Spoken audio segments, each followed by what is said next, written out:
But I think the PolyU siege was really intense. Emotionally, they were very challenged on the PolyU, but on the CUHK, it's very, very tense. One of the prosecutors put it to me, that was certainly something that you never forget in your life.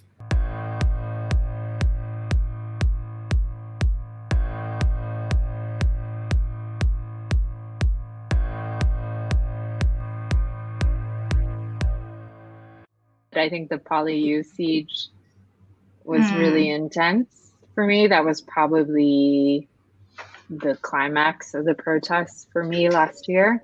I saw some of the most violent scenes. I think it was probably one of the times when it really did feel like a battle. PolyU, there was a siege that lasted for weeks, and then there was also this coordinated effort to try to rescue them, and actually also saw escape attempts about a week inside. And so it was a really intense period where I think everything kind of came to a head, and it was also some of the most cruel behavior we saw from the police. It was one thing to use violence and to arrest people and to use rubber bullets and tear gas, but then to try to basically starve out these kids inside a campus was quite unusual. So that was probably the most memorable and challenging experience for me last year, going through that. And also that was the most time I really spent with the protesters. When you're on the front line, of course you're surrounded by them, but at the university, there were some days when nothing was happening and we were all sleeping on campus, and people were walking around in shorts and flip-flops and t-shirts and no masks. And that was the most kind of human interaction I had with the protesters. When I first went to PolyU, it was actually absolutely quiet.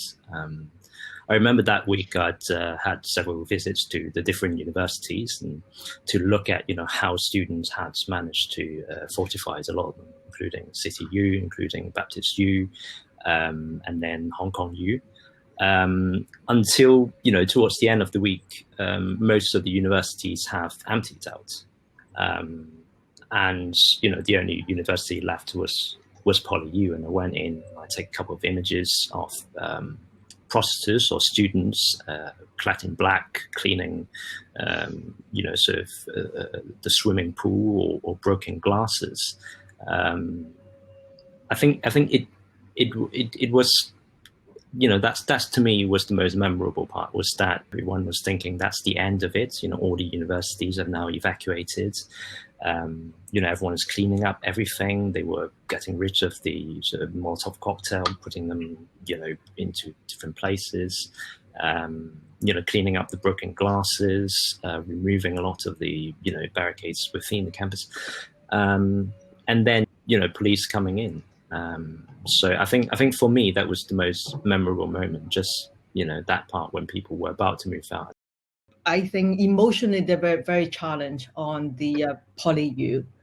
That was very early morning. That was when I actually trying to go to bed, and then suddenly the fire up. After like an hour, 2 hours later, then the protesters said, police say if they will let them go now. But then suddenly the tear gas was by the door. As soon as they go out, the gas there, and then you can see the chaos. They climbing back through the railing and everything. It was really chaotic. And then second time, they did the same thing as well. They were gathered in the canteen, and then suddenly they having a excitement of they think, we can go now, we can go again. The same thing, tear gas came out. And I mean, as a photojournalist, I think I should be neutral. I should not interfere anything. But at that point, I couldn't stop myself asking the protester, do you actually trust them again? For me, that day was the time that I actually have the bail day as well. So myself is actually very intense already. And I want to leave, as same as they want to leave as well. And I don't even know how I'm going to leave. And it was quite painful to hear they said that that was my only chance. If they stay, it's no guarantee they can leave anyway. But on the CUHK, it's very, very tense because the number 2 bridge is very, very small area. So all the protesters was fighting with the police, the firebomb, tear gas, everything. It was like within a second, one after the other, nonstop. And because on that day I had I had a head injury because the rubber bullet hit on my head, so I couldn't get into the scene for like the most intense, like an hour, I think an hour or two. I couldn't go there because I was in the medic. But after I was okay and I went trying to get back in, it was unbelievable tense because you can only see orange. When you go in, I had very military mask, gas mask, but I actually feel seems like there's gas coming in. It was so intense. That was my first time trying to get into the scene, but scared and try to go back out and go in again and try to get back out. Once I get in, it's too late to get out when you actually already get in, because it was so jam-packed that you have to really make a decision on if you really get in, then that's it. And I had tear gas canister went into my pocket, but I didn't know. I just felt very hot, and suddenly I got my whole pouch was burned. No one actually know that you're having injury as well. They carry on the firebomb right next to you, and sometimes they're not very experienced on throwing, so they would land right next to you, even though it's not intentionally, but it does happen. While in other scene is more, you just don't get too close. But in CUHK, it was so jam-packed, you can't actually not, even though you want to leave, it take probably 15-20 minutes before you're actually able to leave.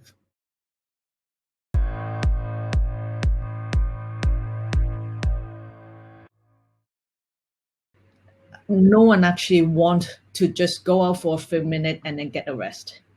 Yeah, so they have to make more cautious step.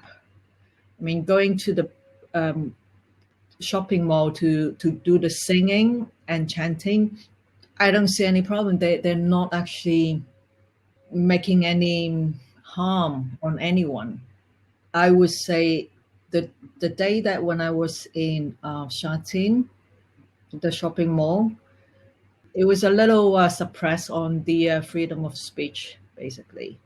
I do believe that if the police wasn't there after their chanting, it's nothing they were going to do. They're not going to burn the shopping mall. They're not going to harm on the shopping mall. Mostly when I see is when the police come, the protesters are actually angry to see them. So first thing, you start with verbal fight. If the police doesn't like the word that you say, or maybe you're too close or whatever, I don't know, that you got a ticket for $2,000, being the social distancing law. But I don't see any guideline apart from what they so-called the 599G, that ticket thing, saying if you're in the shopping mall, you gather together, you do nothing, but if you're the one that who's more verbal or more loud, even though you stand alone, you get a ticket. So I think it's a little, I don't know what that ticket actually from.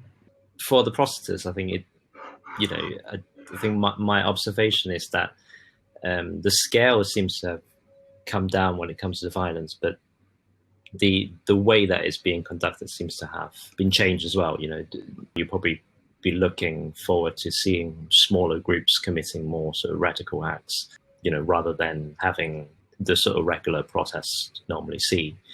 In what format that's going to go in the future, it's really hard to say. I mean, you're literally having people on, Animal Crossing, that game, and they're putting out a Revolution of Our Time slogan on there.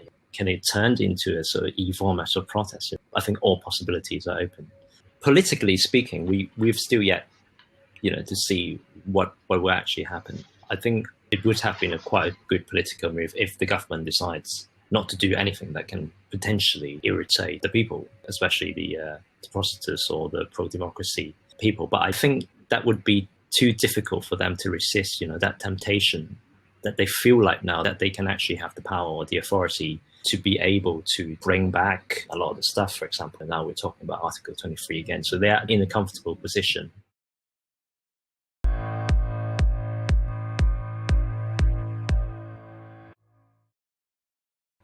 At the beginning, I wouldn't blame both of them. I would just blame the government because if they actually come out and listen and respond properly, it might stop. I don't know. It might prevent the whole year of unrest. If you've been following for a long time, you probably realised, the treatment to the press and the photographers were quite different from the beginning until later on. In the beginning, they don't really bother you, tend to kind of be a bit more polite with it. And then until probably now, which is when they no longer care. But now I think it's more challenged because you can see it's more deliberate. I mean, I did, the police did trying to use their hand to smash my lens, cover my lens and not taking picture. But that's a very subtle, little dirty thing, but it's not harmful. But a week, 2 weeks ago, for the main tall guys, very deliberately spray on them and pulling them to the alleyway and ask them to not carry on filming. I think this is something I'm more concerned in the future, because this is obviously, he is press. And he is from a organization that we all know.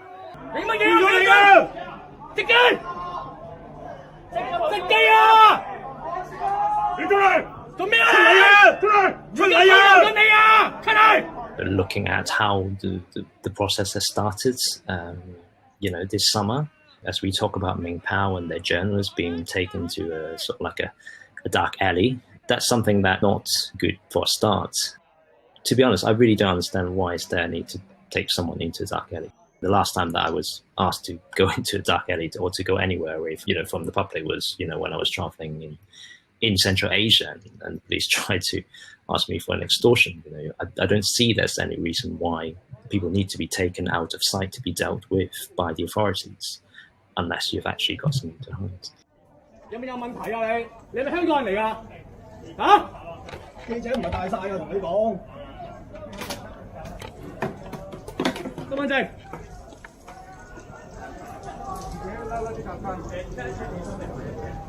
人哋截停搜查緊你啊！你影乜嘢啊？我放你啦咩？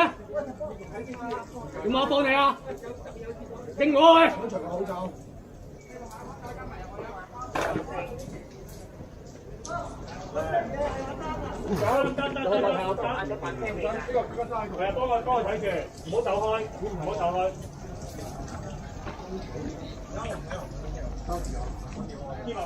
The police asking them to turn it off and put them into the alleyway, and God knows what happened to him afterward.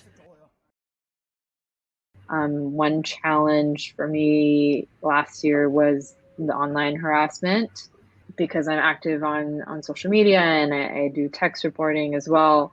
I was getting a lot of comments, a lot of gendered violent threats against me and my family, and that kind of comes with the job, but for some reason I got targeted at one point and it got really bad on my Instagram. I had to talk to Instagram about it. But like on a few of my posts on Instagram, I have like over 1,000 comments and they were like all death threats. So that was a challenge because it's just, you don't take it seriously, but it's grating. I mean, they know why they're doing it, and it's precisely to sort of, it's like a war of attrition where they keep sending you these messages to hurt your morale.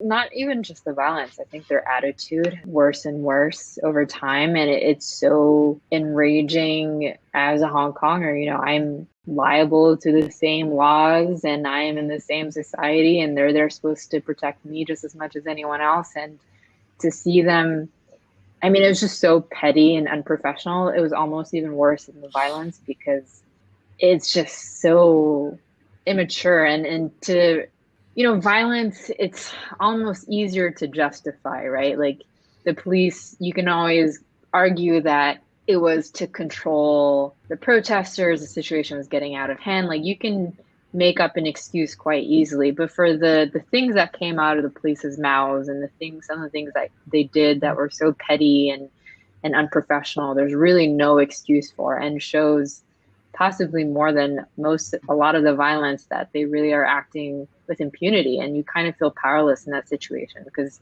if they're doing that, they know that they can act that way and they know they're going to get away with it. We've been seeing the use of more crowd control, firearms and weapons since the protest has been ongoing. More rubber bullets, maybe less beanbags, but still. But we're also seeing new weapons being introduced. You never forget seeing the water cannon truck in Hong Kong, and then seeing water cannon truck with dyes, with irritant, pepper, spray, ingredients in there. Then we're seeing the tear gas becoming, from American made to become the Chinese made ones, potentially more toxic. Definitely gives off more heat. Definitely gives off a much louder sound when it hits the ground. I remember, seeing it for the first time. It's deafening. It's scary, that stuff. And now they're talking about potentially bringing in tasers. I don't have an answer to why is there a need to bring in more weapons and to increase the power of those weapons already used. When the authorities are already on the upper hands. But I think that's the trend. Now is because of the police have so much power, and also the protesters are actually burned a lot, I would say, because a lot of arrest. And now with the coronavirus, actually it's the time for the police to charge back. If you hear all this message from a telegram, there's a lot of keeping called from the house and arrest them, without media's know as well. That's all in between the telegram passing on each other, and nothing else. Someone has been arrested again, showing the picture, police in this estate and blah blah blah. So I think for them right now, if you already been arrested in the police station, I think more or less you will be a little bit caution of what you're going to do next. And then also some, I know they will go back out. Some will be arrested on the second time, but their consequences are a lot higher. A year ago, at least, pretended there was, rule of law, that there was the Hong Kong of before, that there's avenues of holding the police or the government accountable. But now that it's been a year of seeing erosion after erosion of people, I think it's clear that it's going to be harder and harder to function.